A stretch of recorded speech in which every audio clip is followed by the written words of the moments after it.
बच्चों second factor है income of a consumer. Consumer का जो इनकम है वो भी डिमांड के ऊपर डायरेक्टली इफेक्ट डालता है। चलो कैसे थोड़ा दिखाते हैं बच्चों।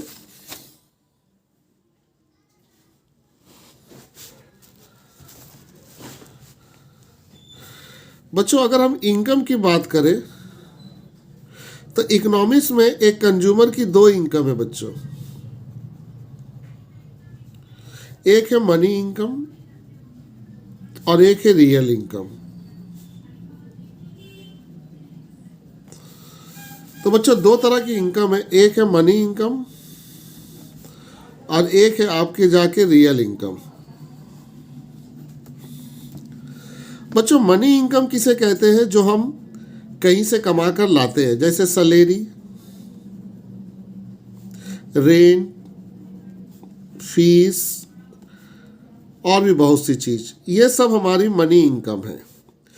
और रियल इनकम क्या है बच्चों? सेविंग इन एक्सपेंडिचर, खर्चा में जो हम बचा लेते हैं उसे हम लोग कहते हैं रियल इनकम। जैसे बच्चों राइस 10 रुपए पर केजी है, अभी राइस की कीमत 8 रुपए पर केजी हो गई, तो आपने कितना खर्चा बचाया, कितना सेविंग हुआ आपका? सर 2 रुपए। इसे हम लोग कहेंगे बच्चों रियल इनकम। तो बच्चों याद रखना कंज्यूमर की दो इनकम होती है, मनी इनकम और रियल इनकम। लेकिन बच्चों हम लोग जो यहाँ पर बात कर रहे हैं वो कौन इनकम है?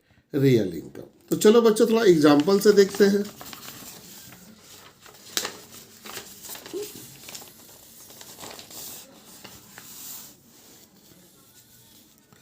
बच्चों सपोज करो एक कंज्यूमर है,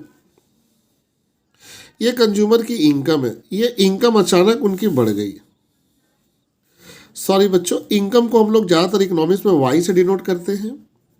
इनकी इनकम बढ़ी। अब ये बताइए कंज्यूमर की इनकम बढ़ेगी तो इनकी डिजायर बढ़ेगी, तो ये सामान ज़्यादा खरीदेंगे या कम? तो सर ज़्यादा खरीदेंगे। अगर इनकम घटी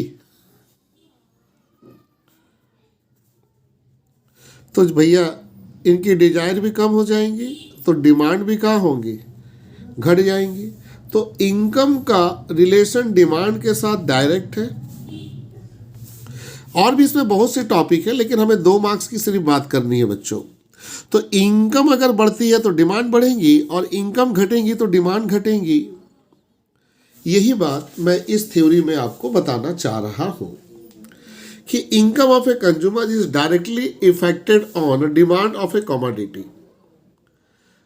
बच्चों कंज्यूमर की जो इनकम है वो डायरेक्टली इफेक्ट डालती है डिमांड के ऊपर। When the money income of a consumer increase, very important, देखिए मैंने कहा लिखा मनी इनकम।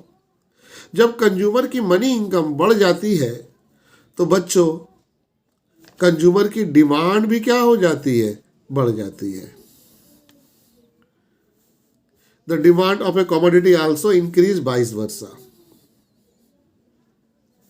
तो बच्चों ये बातें याद रखोगे। अब आते बच्चों what do mean by law of demand. बच्चों लॉ ऑफ डिमांड हम किसे कहते हैं? ये हमारी एक क्वेश्चन है। तो बच्चों लॉ ऑफ डिमांड को समझने के लिए हमें कुछ बातों को समझना होगा। डिमांड, हम लोग जानते हैं बच्चों डिमांड या तो बढ़ता है या तो डिमांड घटता है, राइट? बच्चों डिमांड अगर बढ़ रहा है और डिमांड अगर घट रहा है तो उसके बहुत से रीजन हो सकते हैं।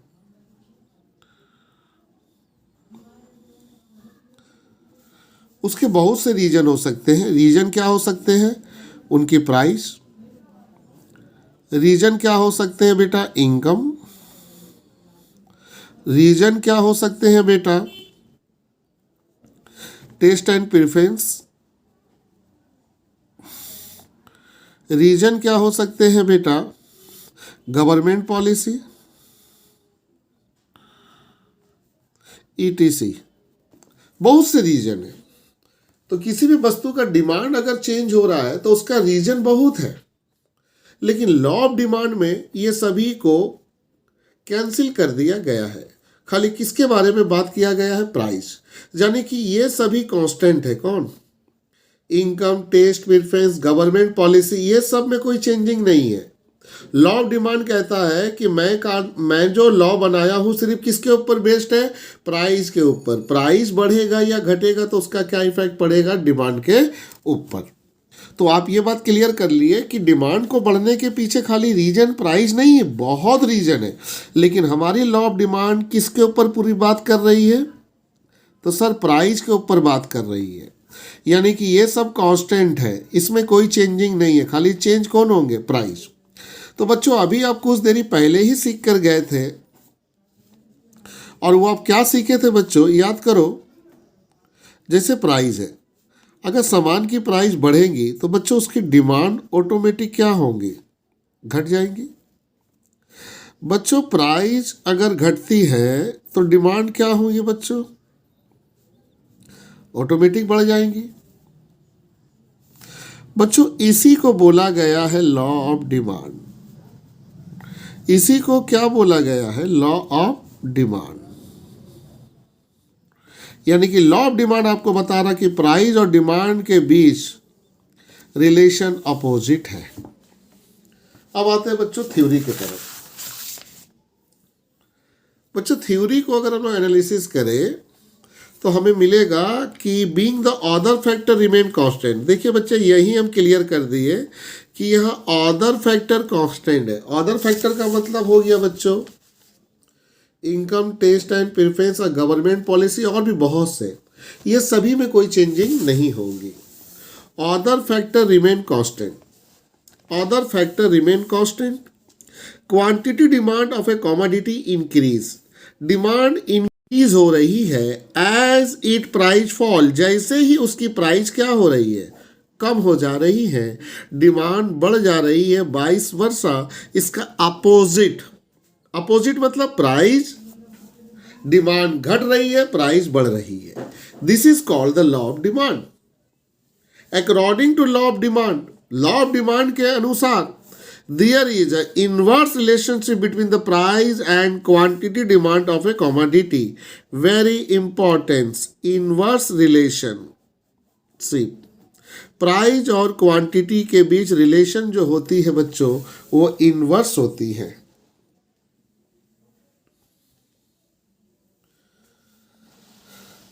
अब आते हैं बच्चों